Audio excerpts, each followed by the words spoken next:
नमस्कार, मेरा नाम दिव्यांग पंड्या है। मैं होलिस्टिक हेल्थ हीलर हूँ।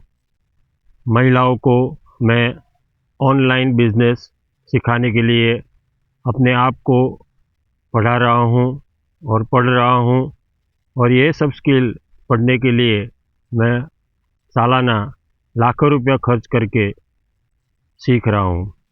मेरे सर संदीप बंसाली और मितेश सर ने मुझे कैसे ये सब काम करना है ये सब पढ़ाया है, और उनकी गाइडलाइन के मुताबिक मैं आगे बढ़ रहा हूँ।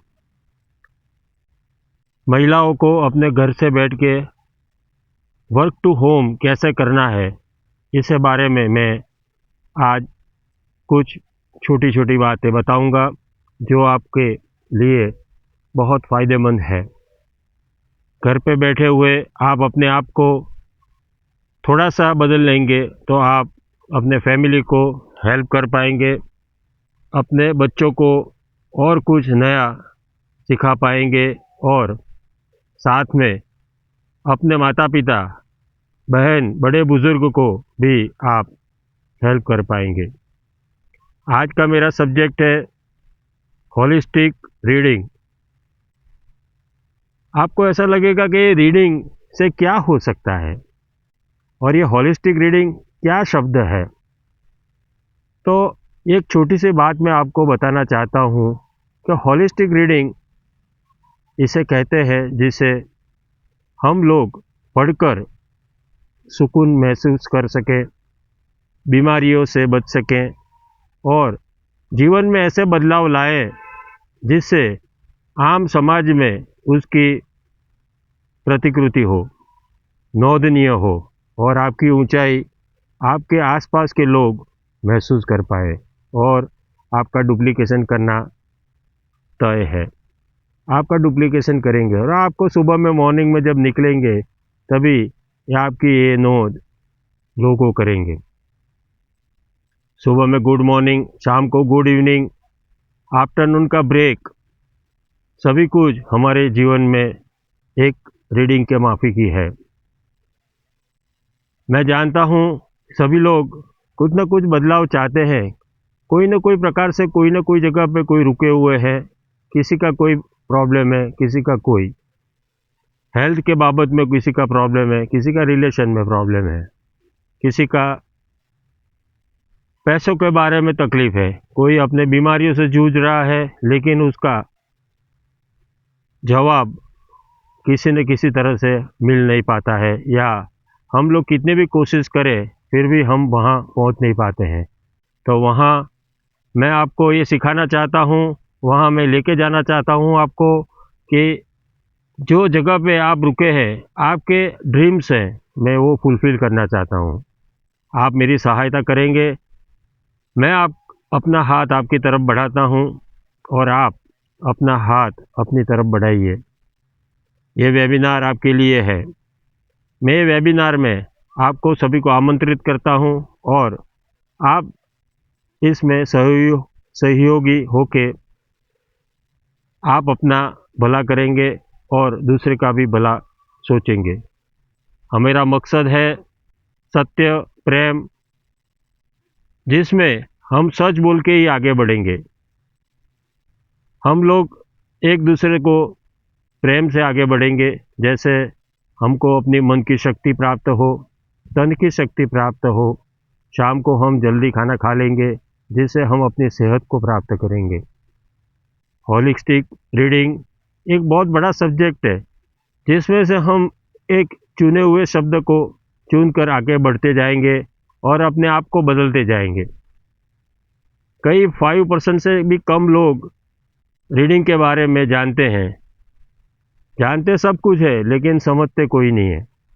जैसे मैं आपको एक एग्जांपल देता हूँ कि सुबह में हम लोग तंत्र मंत्र पढ़ते हैं, सुबह में सूर्य नमस्कार करते हैं, सुबह में हम व्यायाम करते हैं, इसके बाद में हम गुनगुना पानी पीते हैं, और इसके बाद में हम चाय नाश्ता करके अपने काम में लग जाते हैं।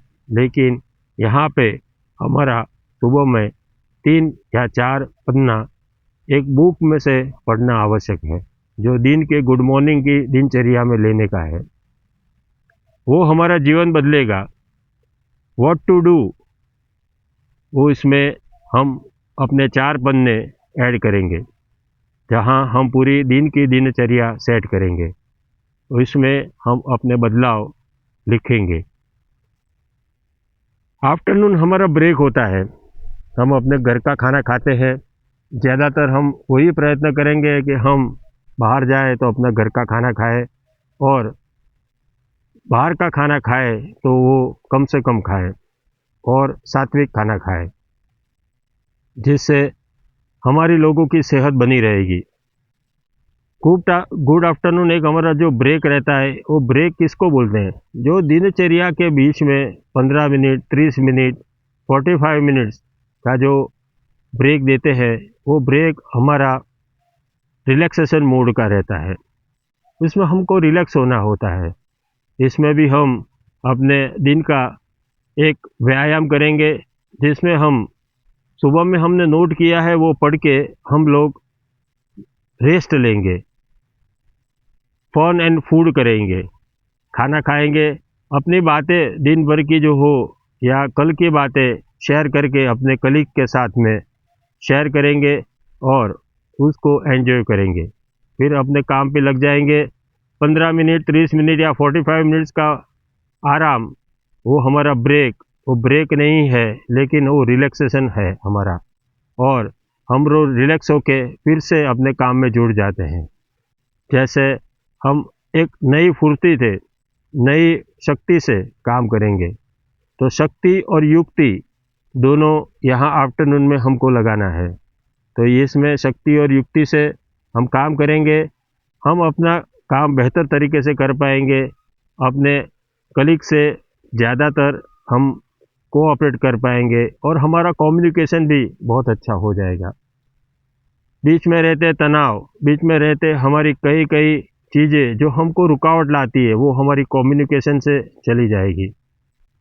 पूरे 1 महीने में हम देखेंगे कि धीरे धीरे धीरे करके सभी कुछ बदल रही है। हम भी बदल रहे हैं तो सामने वाला भी बदल रहा है, वो पक्का है। दोस्तों, बहनों, हमारा ये दोपहर का जो बदलाव है बहुत अहमियत धरता है, जिसमें हम आस पास अड़ोस पड़ोस को हम कुछ देते हैं, कुछ लेते हैं, या हम कुछ बातें करते हैं जिसमें हमारी बातें सभी को अच्छी लगती है। कब अच्छी लगेगी? जब आपने कुछ सुबह में अच्छा पढ़ा है, कुछ अच्छा खाना बनाया है, किसी को कुछ दिया, किसी ने कुछ लिया, तो अच्छा लगा तो हम शेयर करते हैं ना। कुछ भी हमको पसंद आता है तो हम शेयर करते हैं। तो ये शेयरिंग की जो बाबत है हमको रिलैक्स मोड में ले जाती है, हमारा पावर बढ़ाती है, हमारा रिलेशनशिप सुधारती है, और आने वाला शाम हमारा बहुत अच्छा जाता है। जब भी हमारे घर के आने वाले सभी लोग घर पे लौटते हैं तो आपका दिन ब दिन की दिनचर्या बढ़ती ही जाती है। शाम का 6 बजे का टाइम, 7 बजे का टाइम, स्कूल में आने से बच्चों का टाइम, ऑफिस में अपने कलीग का, ब्रदर का, हस्बैंड का आने का टाइम को आपको मैच करना होता है। ये मैचिंग जो टाइम है वहाँ आपको थोड़ा सा स्ट्रेस बढ़ता है। तो वहाँ पे हम लोग सुबह में एक मंत्र पढ़ के आगे निकलते हैं, जिसको हम खाना बनाने के टाइम पे पढ़ते हैं, आरती धून करते हैं, भगवान का भोग धरते हैं। यही दिनचर्या के आगे बढ़ते रहते हैं, और वहाँ हम अपने रिश्तेदारों के लिए, माता पिता के लिए, भाई बहन और अपने बच्चों के लिए कुछ न कुछ नया खाना बनाते हैं। वहाँ हमारे पास दोपहर में बहुत अच्छी अच्छी रेसिपी बुक रहती है, उसमें से पढ़ के या इंटरनेट से माध्यम से हम लोग कई खाने की चीज़ों की रेसिपी पढ़ के हम देखते रहते हैं और घर के लिए बनाते हैं। लेकिन हम लोग ने कभी ये नहीं सोचा है कि ये दोपहर का जो टाइम हमने इंटरनेट पे जो पास किया, इसमें हमने जो सीखा है और हमने किसी को सिखाने का है, वो हमने नहीं सोचा है। आप भी बहुत अच्छी अच्छी रेसिपी जानते हैं, बहुत सारी टेक्निक्स आपके पास है, आपके मदर से आप सीख के आई हैं, आपने पढ़ा है, आप पढ़े हुए हैं, तो ये आप सब कुछ सिखा सकते हैं। तो आज हम शाम को फिर से मिलते हैं आगे की बात करने के लिए। वहाँ तक हम विश्राम करते हैं। Thank you very much. हमारी बहनों, महिलाओं और सिस्टर को हमारा प्रणाम। और आप कल के लिए तैयार होना, कल के लिए 2 पन्ने ऐसे ढूंढ के लेके आना कि जैसे हम कल कुछ नया कर पाए। Thank you very much. Good luck. Thank you.